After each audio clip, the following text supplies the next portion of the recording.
Al.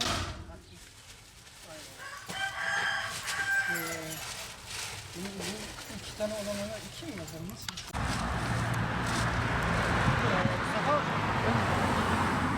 Biz o güzel listede. Olsun, öyle bir Hayırlı olsun.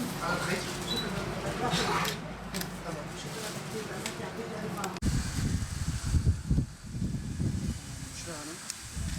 Hayırlı olsun.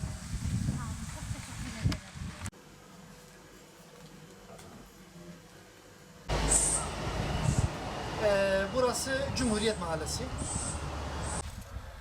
Maka boleh tahu di bawah. Motor level. Biz bir tane getirmişiz değil mi? Onun bir tanedir. Fatma abi demiş, evet bir tane kız çocuğu. Bir tane kız.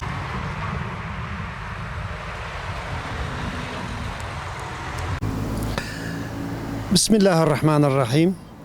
2023-2024 eğitim öğretim yılı münasebetiyle Umut Kervanı Mardin'de takriben 200 aileye kırtasiye yardımında bulunacak. Bu hayırseverlerden gelen yardımları Allah'ın izniyle bugün ve yarın Mardin'deki yetim, dul ve muhtaç ailelere ulaştırmış olacağız. Yardımda bulunan hayırseverlerimizden Allahu Teala razı olsun. Biz bu yardımların devamını bekliyoruz. Çünkü daha müracaatlar çoktur. Çokça bize geliyorlar. Hakikaten bu sene de özellikle çantalar, defterler, kalemler çok pahalı.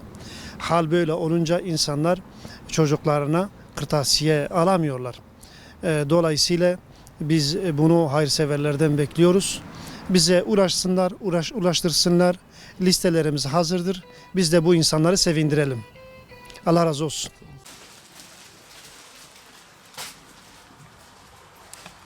Eyvallah. Teşekkürler. Selam çekiyor musun? Buyurun hanım kız.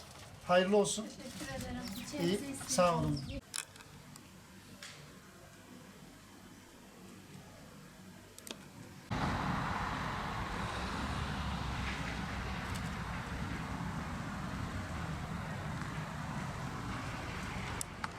Kabala değil mi? Konuşmak mı? Niye oraya kabala yazmışlar?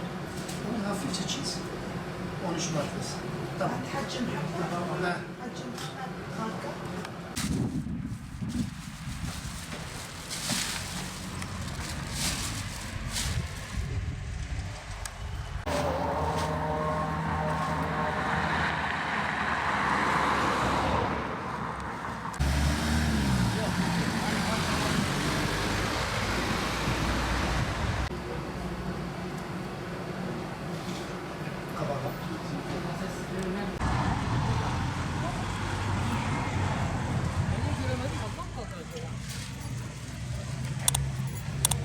Ha, buyurun.